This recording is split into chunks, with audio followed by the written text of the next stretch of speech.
Hello, we are back with the Glimpse of Africa author series. My name is Michael Hyacinth, and today we are streaming live from the Glimpse of Africa Festival in downtown Grand Rapids. In my next conversation, I get an opportunity to meet and introduce you to Shingi Mavima, the author of Pashena, The Dirt Field. Shingi, it's good to meet you. Thank you so much. Thank you so much for having me, and thank you to everybody tuning into this. Indeed. Awesome. Please tell us a little bit about yourself and then the inspiration behind The Dirt Field. Oh, all right. So the name, as Michael said, is Shingi Mavima. I was born and raised in Zimbabwe. Lived the vast part of my life in a city called Mutare. Shout out to Mutare.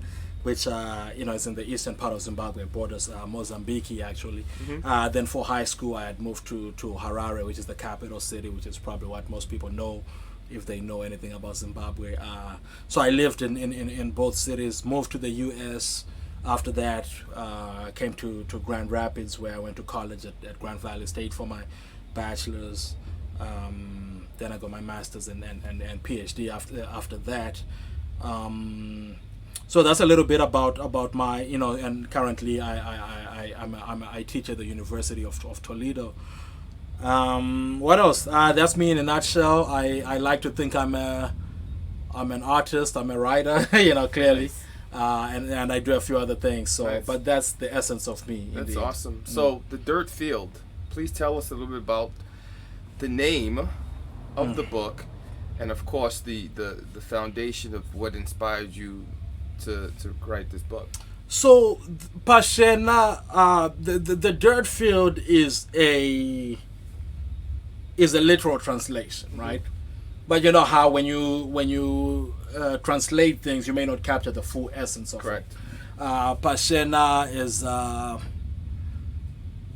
it's a shrine unto its own, right? Correct. And I don't mean that literally, but the Pashena was the name of the dirt field that me and my friends back in Mutare, Zimbabwe, would get together and play football.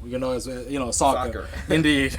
And it was really something of our fashioning from the beginning, from finding this piece of land as 9, 10, 11, 12-year-old boys and clearing it and turning it into this thing. But that is sort of what is important is not so much the autobiographical aspects of it. I think those are very important as well. But what is important about Pashena as a shrine is it is a place from which we see the world around us evolve. So the story itself is part autobiographical, but more importantly, we are seeing this community we love so much, this country that means so much to us change. And this is the late 90s. If for those who in the know, you will know that Zimbabwe had a thriving economy, was one of these post-colonial economic miracles, and in the late 1990s you start to see it decline, and there's a lot of factors that go into the political situation, HIV/AIDS running havoc in the country and so forth, and we are all affected by that, right? And we are seeing the world around us change from the vantage point of this field. 9 and 10-year-old, were you able to make that acknowledgement at that age? Being so young, were you able to see that, wait a minute, this space that I'm enjoying represents what is now and what potentially is going to happen to our country? So I think that's a great question, right? Because I think oftentimes as adults we still don't see it when we're living through the moment, right? Like, right now, for example, we're going through this pandemic. Everything will change, right, going forward. But we'll be able to look backward and say, like, this is the point at which things changed. And right now we might say, like, I'm taking time off work and things like that. So I don't think, and of course as kids, we would even be less able to but I think we were able to make out certain things that are very important. Part of it was because these things were at our doorsteps, right? So when a friend, when one of the characters in the book when both his parents die because of HIV/AIDS, and his 15, 16-year-old sister is left at the head of that household. These are things that we are living through, right? We can talk about, I can write about them later on in adulthood, but we are living through it, right? When the moment when our parents start to lose jobs, and they now have to go buy blankets in a neighboring country and come sell them for a living. We are living through that in the moment. So what it may have meant in the bigger picture may not have been clear, but that's one of the things that I think I strived for in this book, was not to tell the story as adult me who has seen how this played out, Right. but to tell the story as 10, 11-year-old me who was saying like, oh, so this is interesting. We have never seen this before. What is going on here? Interesting. And then, of course, when you read that with the gift of hindsight, you say like, oh, these are those moving parts here, and this is what became of the situation. What's interesting is, if I look back at my childhood growing up in the Bronx, where the basketball courts were where we were. If I can look back now, I can see changes that have occurred in my life based on the time I spent there. But at that time, you can get a sense of, wait a minute, something is going on here. But now, as you mentioned, hindsight is 20/20. It really plays a key role. So space in where we live and where we spend our time can truly be a reflection of perhaps where we ought to go. Absolutely, and one of the things which is a very important thing I was going for with this story is relatability, right? And of course, every writer sets out to be relatable to at least to some audience. But what I wanted to do in writing this as a story, and an African story at that, and I think Africa as a whole has a very strong literary tradition, right?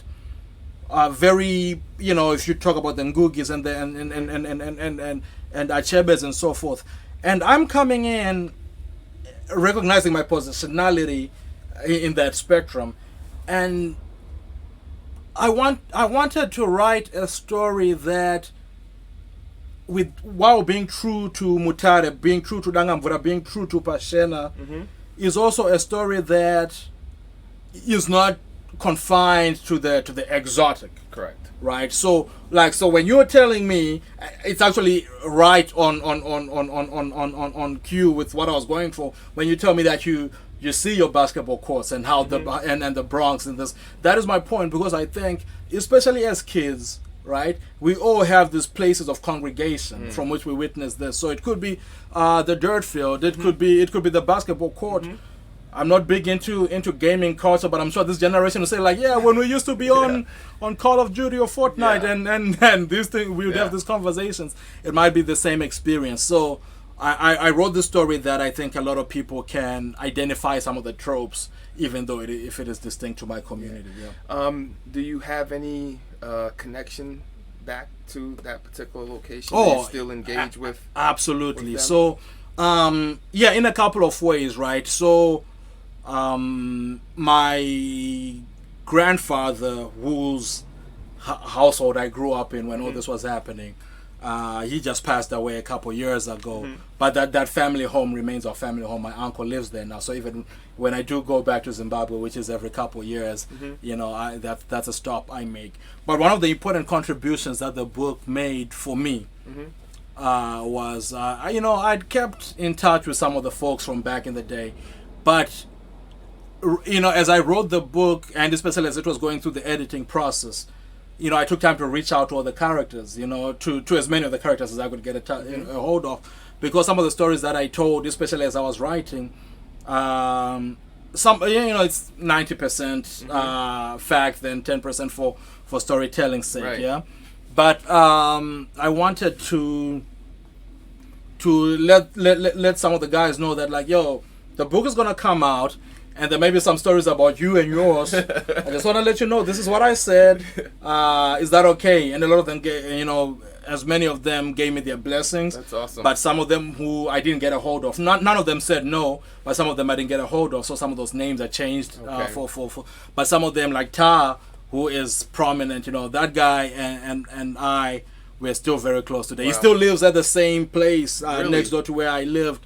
So, you know, and it's, you know, I always laugh that every time I get to the get back to Dangamvura, the thing I do is I lean over the fence and I yell "Ta," like I did when I was 3. And he's still there? And he'll be like "Mavima," you know. Then he'll come out, then we'll embrace like we did in kindergarten, and we still wow. do that 30 years. It's a you know, it's our ritual, you know. That's you know, that's a very beautiful story, because too many times, you know, the images that we share about our childhood, while we have different, you know, upbringing, can be traumatic. And I'm sure Absolutely. you've perhaps experienced some of that. But just the fact that you can go back, and you go back in the book with this, Right. and just reflect on a moment when you were a child and still acknowledge that is very, very beautiful. Man, thank you so much, and I thank you for acknowledging that, right? Because that's, yeah, we may not see the beauty in our own moments, because to us it's just what we do. But one of the things that I appreciate too about Ta is I later on started, well, before the book came out, but later on in, you know, in my life here, I started a non-profit that sends kids in that community to school and does different wow. programs, and so that's another way of giving back, right? But also now he is one of the people who manages it on the ground Wow. for me, so we've been able to do that. And a funny anecdote though from the book about another character who, as I was writing the story, I remember him playing ping pong, you know, as a therapeutic thing after his parents had passed on. And as I was writing this story, this is one of the guys I then kept in touch with. And thinking like, okay, I wonder if I'm just imagining this. I remember him playing ping pong for sure, but I wonder if I'm overselling how important this was to his life, you know, for the purposes of my storytelling. And if that's the case, cool. I've told the story. Right. You know, people, it's not untrue because it's not factual to the situation. It's Correct. a thing that a lot of people did, even if it wasn't them. But I was thinking like, I wonder if I imagined this, you know. So much later on, after the book was already in publishing and things like that, I connect with him. You know, I don't know how he got my number, and he messages me. Hey, Mavima, it's been 20 years at this point. I'm like, hey, how are you? He's like, yeah. I wanted to ask, is there any way you can get me a ping pong, you know, rackets or whatever? I was like, oh my, so on spot, like 20 years old, he's still doing this, you know. So Wow. and now he's a dad, he's a family so awesome. man, and he's still doing this. So when he said that, I was like, ding, ding, ding. Wow. I Well, Shingi, thank you so much for sharing this, and thank you for inspiring us to see the dirt field in our own lives, which I hope this book does to everybody else, you know, that gets an opportunity to read this. How can we reach you? Yeah, so I'm very active on social media. You know, you can find me as Shingi Mavima on Facebook. I'm on Instagram and Twitter as well as Tenzi Mavima, which I believe will be on our screens. I also have a website, www.shingimavima.com, and I'm you know, yeah, you can reach me on any one of those platforms, and I'll be happy to. I'm always looking forward to engage with folks. That's awesome. Indeed. Well, we're happy to engage with you directly, and we look forward to continuing to see other wonderful work that you do. Indeed. So thank you so much, Shingi. The book is called Pashena, The Dirt Field. Thank you.